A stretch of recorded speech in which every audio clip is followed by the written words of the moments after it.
Thank you very much, Ken Workington. Welcome, everybody, to In the Sulky. We're talking Hambletonian with leading trainer Ron Burke, who took the harness racing world by storm this past weekend when you announced Mission Brief would face the Colts in the Hambletonian versus the Oaks. What went into that decision?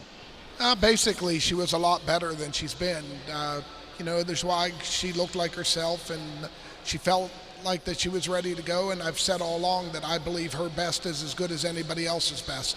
She won in 150-3 last year at the Red Mile as a 2-year-old. Just an unbelievable performance. And I know the hopes were so high coming into the season. And even though you won the Sire Stakes, she didn't look quite right. She didn't look 100%. In fact, we've got a qualifier here where she actually makes a break. What were the problems with her, and how'd you diagnose them?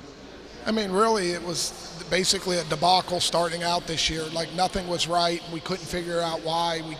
Every week we had a different theory. And finally, the last time, it seemed like herself, like we hit the spot, her back is bad. The more we work on her back, the better she seems to get. So with her, she's all class. It's not, she doesn't run because she doesn't want to do it or think. She's the classiest horse I've been around.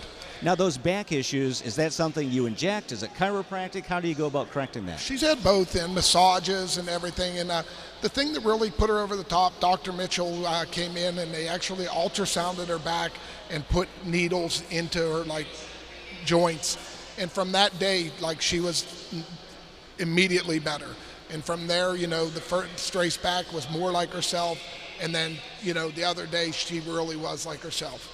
Let's take a look at the stretch drive of the Del Miller, and even though you finished second, you got nosed out at the wire by Spirit to Win. It was like a win, the way she had been racing, and Yannick maybe was a little, I don't want to say tentative, but didn't want to drive her too hard coming to the finish, but she battled back, retook the lead, and might not even have seen the horse on the outside. That's what I mean. I really, being honest, when we put Andy away, I thought we were home, and I think maybe the mare did too, so the other mare raced great, though. I mean, the thing is, when a horse trots home 26 flat, you're going to get beat maybe, so I wasn't upset at all with that performance. I knew that was only her third start of the year, and I knew that she would be better if she came out of it sound, and she did. Now let's take a look at the stretch drive of the Zweig filly trot from Sunday, and Ronnie, she was just magnificent. I mean, she looked like the Mission Brief of old to me. Yeah, it's funny, she's got the trot and hobbles on, and there's a part of me that wishes I had never done it, but maybe she needs it right now. Maybe it was a confidence issue with her also, and I like the fact that before, when she got past the wire, if Yannick let her trot off, she'd run.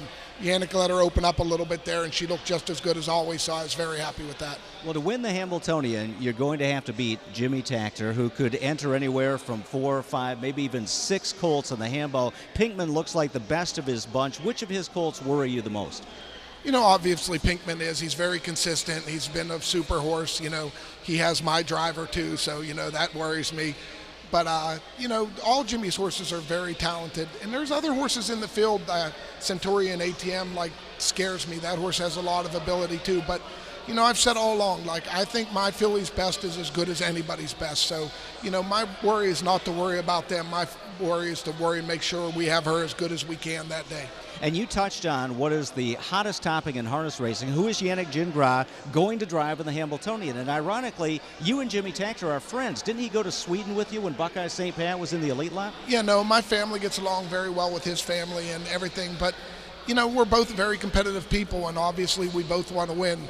I think he probably should just let me win because I've never won one, but, I'm probably the only one that thinks that. So, obviously, I want Yannick to drive the horse because he knows her. But by the same thing, I believe in the horse, and I believe that, if she has to go with another driver, she'll go, So, we'll let it play out how it happens, and, whatever it is, it is. Has Yannick given you any indication who he's going to pick, or can't you say?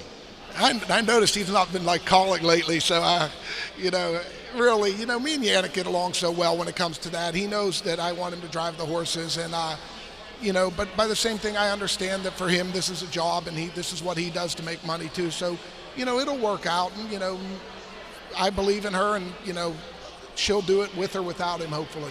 Mission Brief is a little bit edgy, and Yannick usually keeps her in behind horses till the gate is really rolling, then goes into position. If you have a plan B or a plan C for a driver, will you have him come out to the farm and train at Gateway a time or two to get used to her, or how do you handle that? That'll probably come up. I'll make a plan B or C after I see the draw, how it comes out Monday, then I'll think. But, she's really not a hard horse to drive when she's good. When she's good, she's a different horse. Like last year she was fractious and you had to worry about her personality and stuff. This year she's all business, so I don't worry about that. If we ever sound, she'll trot like that. It's not a big worry for me. She is so fast that she's really never been tested in her racing career, I'd say, where you've really had to push her. What's going to happen on Hambo Day in the final if one of those colts comes up alongside and looks her in the eye? Can Yannick get after her and push her? How do you think she'll respond? I think you saw it in the Del Miller when a horse came to her, and you even saw it in the Sire Stake final. She was beat in the Sire Stake final, and she just refused to give up. So that's what I think. Not only it's one of her greater attributes that she wants to win, and she's going to do what it takes to win. So that doesn't bother me. If it comes down to a test of will or things, she'll get the job done. That's nothing. My problem is what happens after the first heat if she does come out of it not feeling well. But our barn's a very tough barn. We train hard. So I always say we do great in these heat races. To us, I've always said my horses, it's just another day in their life.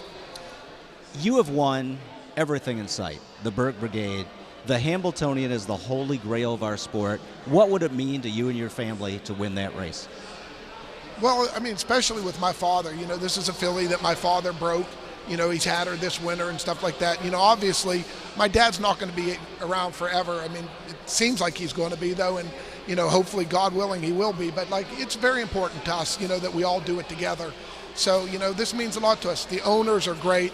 I mean, they were all, part of them was like, well, maybe we should go to Hambletonian Oaks. But they all said, really for the sport, the better thing is for us to go to the Hambletonian. And it's nice that those people think about the sport as a whole and not just what's going to make, them a few more dollars or not. So, I love all my guys for that. And, I know even if this blows up in my face that everybody will still have my back. Last question for you. You've got a nice 2-year-old trotting colt in the Peter Out in the Limbs tonight. Number 1, Southwind Frank in the first elimination. It's early, but he looks like he could be the real deal. Yeah, no, he's a very good colt, and he just keeps getting better. He's total surprise. I mean, we bought him. We thought we'd love him. We hated him. Around 2:30, we're like, he's not that bad. Maybe we can get a, whatever they call that thing at Freehold, Green Acres, champion out of him. And then all of a sudden in 2-4, we're like, this horse is the real deal. So, I can't say enough about Muscle Hill as a sire. Every year we seem to have a real good one.